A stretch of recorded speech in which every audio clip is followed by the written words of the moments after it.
I know none of us on this call are quitters. I know you're continuing to go, but sometimes we need that reminder that it's up to you. You got to put in the work. You got to do the work necessary to get you to that life for success, right? Again, guys, we talk about success in all areas. Some of us, it is financial success, legacy, financial freedom, all those things. Yeah, sure. And there's also success in your relationships, that you have a great relationship with your family, with your kids, with the people in your life, your loved ones. It's also success in your health. Health is wealth. So are we creating that life? Are we doing the work necessary?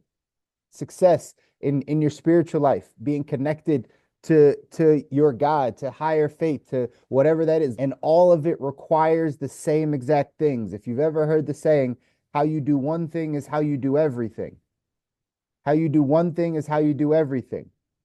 So you start to figure out, okay, if I'm this disciplined in this area of my health, can I be that disciplined in my finances? Right? If I think about this in a certain way when it comes to my relationships, can I do the same thing in my spiritual life? We start to realize that it's going to take work in order to get there. But you got to know that, like, you can do this. This is a Les Brown thing. He always says, do you believe? Right? Do you believe it's possible? Do you believe it's possible to have life exactly where you want it? Do you believe it's possible to have a great relationship? Do you believe it's possible to get financially free? Like, do you believe it's possible? That's where it starts. So sometimes we need some encouragement going down this path to know that it's possible and you can do it. It's going to take work. It's going to take a fight. John Maxwell would always say, right? Everything you want is uphill. Everything great that you want is uphill, right? Not downhill, not the easy ride, the tough one. You got to climb up the hill to get to good health. You got to climb up the hill to get financially free, up the hill to have great relationships. Like, you got to go up. So everything that you want that's worth it is uphill, which means you got to fight for it. It means it's not just going to come to you. If you don't actively work on going up the mountain, up the hill, you will slide backwards. That's how life is. Life is not on an right even playing field. It's not on a straight path.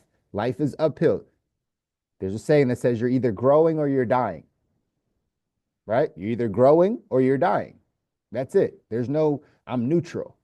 No, if you're not working your way up, you are slowly moving yourself backwards. You have to remember that when life gets tough, when the things you want are a challenge, when you feel like the enemy's attacking and all the things are happening in your life, you got to know if you're not actively going up, you are sliding backwards. And so we have to remind ourselves these things over and over so that we don't quit. It's easy to quit. And I've told people this before. Most people quit at everything they do in life. At some point, outside of the ultra successful, typically, most people quit. Might not be right now, might be in your 40s, might be in your 50s. Some people quit in their 20s. Most people quit in their 50s, 60s. Something happens in their life where they get that haymaker of life. Life just comes and bang, didn't see it. Somebody dies, gets sick, financial setback, something crazy, right? Lose your house burns down. Like this boom, this hit that happens, and then people just say, man, I can't do this. I'm gonna just settle in. I'm just settle into this life right here. I'm not going to keep fighting this thing. Why am I fighting? Like, people, that happens. Most people quit. That can't be you. That can't be us. If we want to go off and design our ideal life, there's never going to be a quit in you. It's going to be, I continue to do this. Why? Because we're constantly learning and growing and becoming the man or woman God called us to be. That is a never ending thing. And because you have breath, because God continues to give you breath in your body, that means He's not done with you. That means you have a responsibility to continue to learn and grow and become so that you can be more impactful in the world, so that you can give more to people, right? Like, that is the journey of people that want to design their ideal life. You want that life that you don't need a break from. You want that vision in your mind. You want that. It's going to require you to work and fight. No one ever said it was going to be easy, but it's going to be worth it. In our text, the one I chose to correlate with this today is champions are driven by emotional motivators. When things get really tough, when things get really hard in life, when your relationship gets hard, when your health gets hard, when the finances are hard, like whatever the things are that are hard for you, what's driving you emotionally? I know you think you want the money, but it's really what the money's going to make you feel like. I know you might want the six pack, but it's really what being healthy will make you feel. So, everyone, all of us, we start to realize we're driven by emotional motivators, and your ability to tap into your emotion, your ability to tap into the emotional side will push you when times get tough. Because again, we're climbing up a mountain to get to the life that we want. So, guess what? On that way up, it's going to be tough. Never tell you that it won't be. And no person that has reached any level of success will tell you that it won't be. It's going to be tough. There's going to be sacrifices. These clips just pop into my mind because I'm constantly listening to, again, successful things. And heard Shannon Sharp say that he was a football player. He said that he ate oatmeal as his breakfast for 27 years straight. Just I just had to point that out. Like that is extreme levels of discipline and sacrifice to say, because I'm an athlete, because I care about my body, because I'm training, because I have a goal to be great, because I'm disciplined, I'm going to eat the same breakfast for 27 years of my life. I don't know if people understand like the level of commitment and sacrifice that that takes to like not eat a pancake or not eat bacon or not eat, right, whatever you choose to eat, but eat one thing, eat oatmeal for 27 years. These are the types of disciplines, these are the types of things that you can see in greatness. And so you have to start to apply some of those things, but always remember that you're doing it for an emotional reason. There's an emotional need that you are trying to that you're trying to fulfill. All right. Here's what it says in the text. It says the masses are primarily motivated by extrinsic motivators, such as material possessions and money. The world class is motivated intrinsically by their dreams, desires, and passions. External motivation is short-lived, while internal motivation is nearly impossible to exhaust until the goal is achieved. The rah-rah, jump up and down, motivational pep talks are fun and temporarily motivating, yet lack the real fire emotional motivators generate. World-class leaders know the secret to motivating themselves and others is discovering what they will fight for when the going gets tough. Say that again. World-class leaders know the secret to motivating themselves and others is discovering what they will fight for when the going gets tough. The great ones move from logic-based motivation to emotion-based motivators. Excuse me. They know the key to finding the true power of the individual lies in the deep recesses of their psyche. The process great leaders and coaches use is tedious, time-consuming, and simple. Ask questions and don't stop until you've landed on the emotional hot buttons. World-class coaches keep digging until they hit the vein of gold when the performer begins answering in terms of how they feel as opposed to what they think. When they hit the vein of gold, they continue to probe until the performer reaches an emotional high point known in performance circles as the white moment. The white moment is the strongest emotional driver of a performer. Coaches use emotional drivers to motivate and inspire performers to push far beyond their threshold of pain to accomplish feats that, without this level of motivation, would be impossible. You need to be your own coach. You need to tap into your own emotional motivators. That's what these calls are for. I would say this before. This is like getting in the mental gym, right? This is getting in the mental gym. You know, you go to the physical gym when you get all right, when you're like, I'm a little out of shape. I want to focus on my health here. Let me get into the gym. And you start slowly, you start walking, right? You get on the treadmill. Some of you that are athletes, like you get back into like, lifting some weights. But this is the mental gym. You've been on the mental, right? The mental couch. You've been eating mental junk food for a very long time. It's what the world feeds us. So now you get into the mental gym and you start learning how to work out your mind. You start learning how to get mentally tough. You start learning how to get emotionally intelligent. You start learning how to use your thoughts, right, to create your lifestyle. You start learning those things by getting in the gym. Some of you haven't been in the gym that long, Some of us have been in the gym longer than others. The thing to know is you can get better. Just like if you showed up to the gym consistently, the physical gym consistently, you show up to the mental gym consistently, you'll get better. You'll get stronger. You'll be able to handle more. People will start looking at you like, man, that person really put in some work. That's what'll happen. So just inside of here where it says, hey, coaches understand how to get to people, get to motivating people. Well, guess what? If you need to learn how to motivate yourself, you got to tap into your own emotional motivators. You got to tap into why you really want things. You got to tap into that side. It said something in here.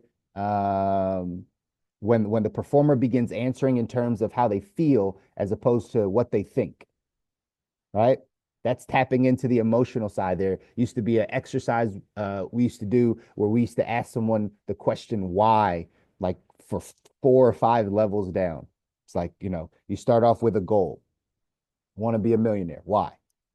I want to support my family. Why? Because I love my family. Why? Because they mean so much, blah, blah, blah, right? Like, and you start going down this path of figuring out, hey, because I want this thing, well, why do I want that? And if you keep asking yourself why, you'll get down to a feeling. You'll get down to something you're trying to experience. And that's then how you know you're willing to fight for something. That's how you're willing to know when the going gets tough, you're going to just stick in, you're going to lock in, you're not going to quit because you've reached the emotional motivator. I heard Oprah say this. She said, most people don't really know what they want or why they want it. We've been programmed to want things that our parents have want, that our community wants, that, right, our spouse wants, whatever it is. But do you know what you want? And if you start tapping into these emotional motivators, not the extrinsic, the external things, not the material possessions, not the money, not that stuff, but your dreams, your desires, your passions, the things that you really deep down want, that's when you'll be willing to fight.